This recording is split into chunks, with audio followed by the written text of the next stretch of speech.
Hello, hello. This is Tecumseh McMullen, and this is my board objectives. So to start with, the first objective, follow a software development process to analyze a problem and to design, build, and test software solutions.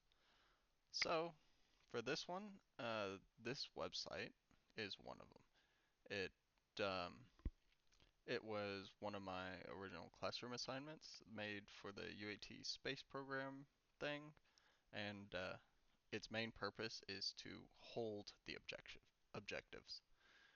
And this video, or this is a website that I used AI to create. It was kind of annoying to use the AI, but the main purpose is you could just use this, put the video you want on it, send it to a friend, and be like, I want you to watch this. Simple.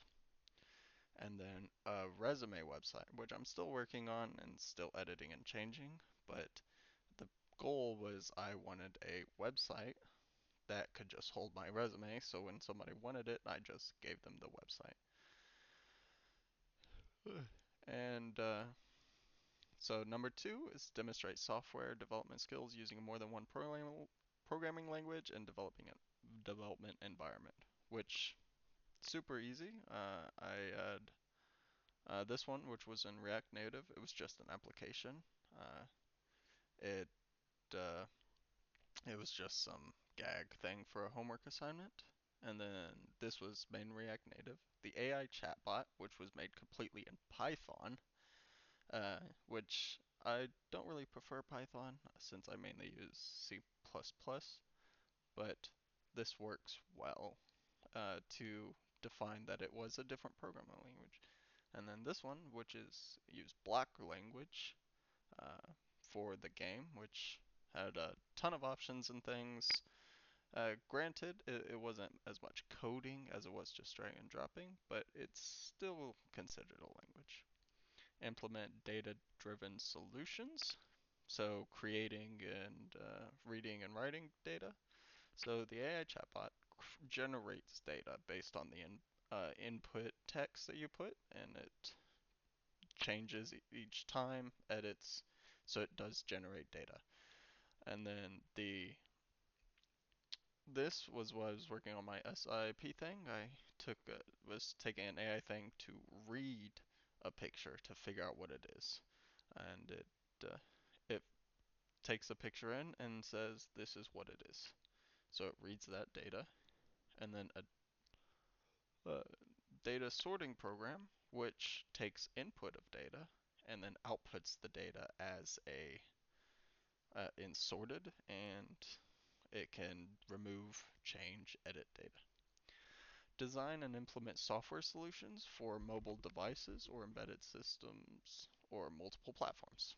The React Native one again, of course, it's an app, so clearly that'll be one I choose. And then I chose the resume website because HTML, using websites, it's always built to be used on multiple different platforms like Edge, Chrome, phone, and along with that, I did use this website as well. Now, the resume website is more focused to be able to use on a phone, uh, just in case, while this website it just has a lot of empty space, so it tends to work well. Number five, document the planning and development of software applications using industry standard tools, techniques, and processes.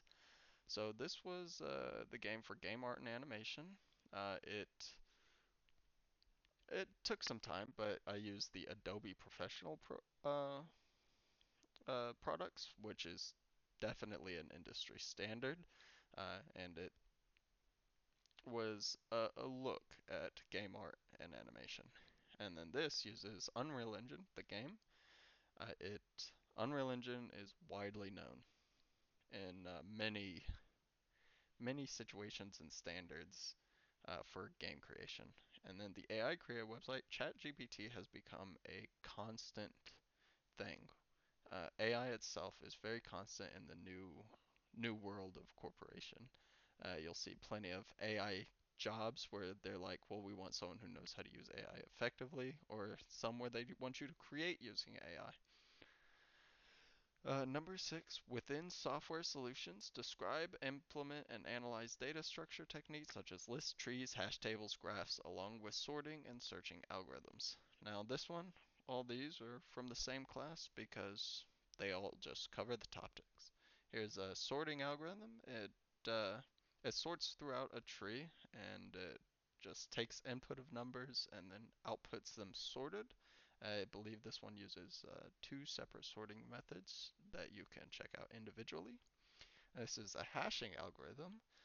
This one I actually had to redo on my homework assignment because I didn't use a hashing table first, but the second one I did does use a hashing table, does hash the text, and and therefore it works well. And then the binary search tree function, which being a tree as it is, it does insert, it checks, it inserts numbers, you can remove numbers, find them, the minimum and the maximum, and it generates everything from there. You can remove and then check to see if that number's there, but it works well for uh, the number 6. All in all, trying to figure out which ones to put where. I tried to avoid using the SIP project because I was sure that that would be able to be used on every single one of them. So these are all just the separate homework assignments that I got for each for the advancing computer science objectives. Uh, and I believe that's it. I did change these, the headers for number 1, 2, 3, or 4 because someone said it was kind of hard to tell where everything was at. I just changed those to headers. Uh, anyways, I'd say that's about it. Um, thank you for watching, and these are my board objectives. Bye bye.